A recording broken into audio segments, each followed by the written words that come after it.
Bonjour à tous et bienvenue dans cette nouvelle vidéo qui traitera de la création d'un traducteur automatisé via Google Sheets.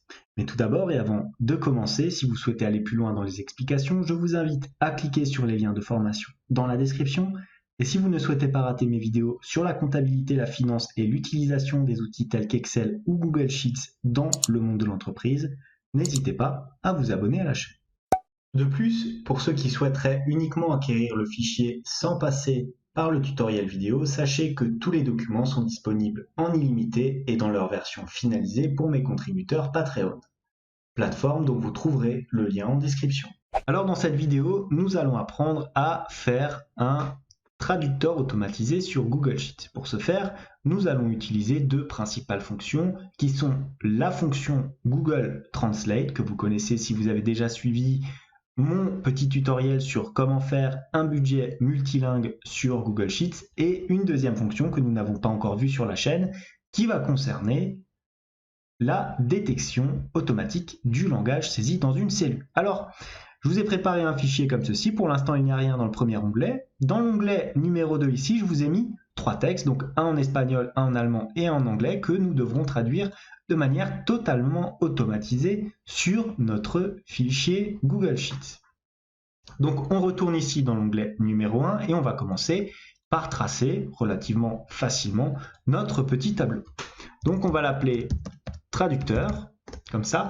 On va prendre à peu près le même modèle qu'il y a dans Google Traduction, c'est-à-dire avec deux colonnes différentes, une où vous allez entrer le texte et l'autre où vous allez obtenir la traduction. Donc, on prend notre titre, on va le tirer à peu près voilà, jusqu'à la colonne K, sur deux lignes, c'est très bien. On va fusionner le tout comme ça. On va centrer notre titre, voilà, on va l'aligner au centre, encore une fois. On va le mettre en gras, on va augmenter un petit peu notre police. Si je mets du 18, ça passe. Si je mets du 24, ça passe encore. On va le mettre éventuellement, alors peut-être, voilà, en blanc. Et on va mettre un petit fond bleu foncé, peut-être un petit peu moins bleu. Mettre, voilà, comme ça, c'est parfait.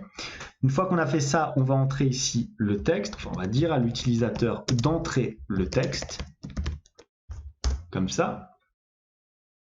Ensuite, on va le mettre sur deux lignes. On va fusionner le tout.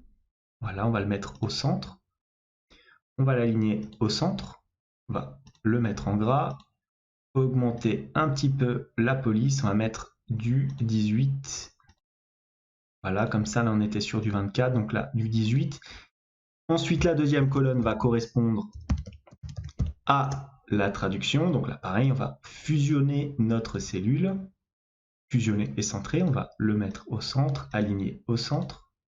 Voilà, on va être sur une police de 18 en gras. Voilà, on va mettre aussi des bordures, tant qu'on y est, on va mettre des bordures partout. Comme ça. Alors je propose même de mettre éventuellement des bordures un petit peu plus épaisses. On va dans le style de bordure, voilà, on la prend comme ça. Et on met des bordures bien épaisses tout autour de notre texte. Une fois qu'on a fait ça, on va sélectionner nos colonnes comme ça, voilà, on va fusionner et centrer. Là, pareil, on fusionne et on centre. Comme ça, on va prendre nos colonnes comme à chaque fois. Voilà, et voilà. On va aussi aller ici dans le retour à la ligne automatique. Alors pourquoi? Parce que lorsque vous allez copier et coller du texte ici, si vous ne faites pas un retour à la ligne automatique, il va commencer à écrire sur la longueur totale de la ligne et donc obstruer le traitement ici que nous avons dans notre colonne de traduction. Donc on clique bien ici dans retour à la ligne automatique, voilà, et pareil dans la colonne d'à côté. On regarde, le retour à la ligne est comme ça, je peux essayer d'ailleurs. Si maintenant je copie et je colle mon texte ici, en valeur uniquement, j'ai bien mon texte qui apparaît de cette façon. Par contre, je vais éventuellement l'aligner au-dessus, comme ça, et comme ça. Voilà. Regardez, si je l'enlève, on refait un petit copier-coller. Coller en valeur. Voilà, il apparaît comme dans Google Translate classique. Une fois qu'on a fait ça, on va enfin attaquer les différentes formules à utiliser au sein de notre fichier. Je vais d'ailleurs mettre un petit titre ici. Je vais l'appeler traducteur. Voilà. Regardez maintenant les deux fonctions que je vais utiliser. Je vais commencer par vous montrer la fonction detect language. Alors, est égal detect language. Voilà. Identifie la langue utilisée dans le texte. C'est-à-dire que vous allez mettre une référence de cellule et Excel, enfin Google, va automatiquement détecter la langue correspondante. Regardez, je viens de mettre detect language de B1, c'est-à-dire du texte en espagnol, et il me ressort ES, c'est-à-dire espagnol. Si maintenant je change et que je vais sélectionner un texte, ici mon texte en allemand, regardez, il charge DE, et enfin, si je le fais en anglais, j'appuie sur Entrée, EN. Une fois qu'on a fait ça, on peut le combiner avec une autre fonction qui est la fonction Google Translate qui vous permet de traduire un texte. Par exemple, alors là, bien sûr, étant donné que ma cellule n'est pas fusionnée, Google Translate traduit un texte d'une langue dans une autre langue. Si maintenant je veux traduire mon texte ici en espagnol, donc point virgule langue source, tout simplement ES, point virgule que je veux le traduire en anglais, donc EN, je ferme la parenthèse, j'appuie sur Entrée, et regardez, I live in Grenada, j'ai bien la traduction de mon petit texte ici en espagnol. Maintenant, nous allons combiner ces deux formules pour faire en sorte que lorsque vous allez taper un texte ici, Google va automatiquement le reconnaître et le traduire en français. Donc, pour ce faire, on va se placer ici dans la colonne de traduction et on va taper notre formule. Donc, on démarre.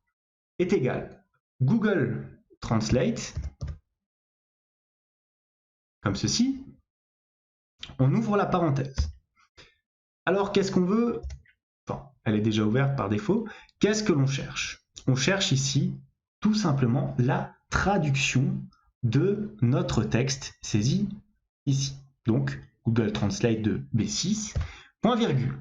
La langue source.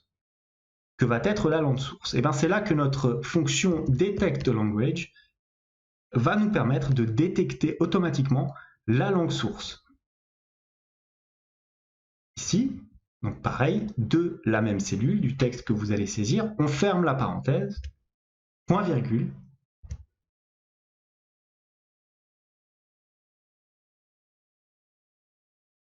ferme la parenthèse ici, voilà. Point virgule, la langue cible, alors là, comme la langue cible, c'est le français, ben, tout simplement, vous allez mettre entre guillemets ici, FR. Et vous allez fermer votre parenthèse, vous allez voir, vous allez avoir une erreur ici en valeur. Pourquoi? Pour la simple et bonne raison que nous n'avons pas de texte inscrit ici dans notre colonne Entrée le texte. Si je copie et que je colle par exemple mon texte en espagnol, effectuer un collage spécial en valeur uniquement, vous voyez, la traduction se fait de manière totalement automatique. Si j'enlève le texte, voilà, j'ai une erreur. Pourquoi? Parce qu'il n'y a rien d'inscrit. Donc, pour pallier à cette erreur, solution extrêmement simple que vous connaissez bien sur la chaîne. Si erreur, on ouvre la parenthèse, valeur, point virgule, sinon on envoie tout simplement une cellule vide.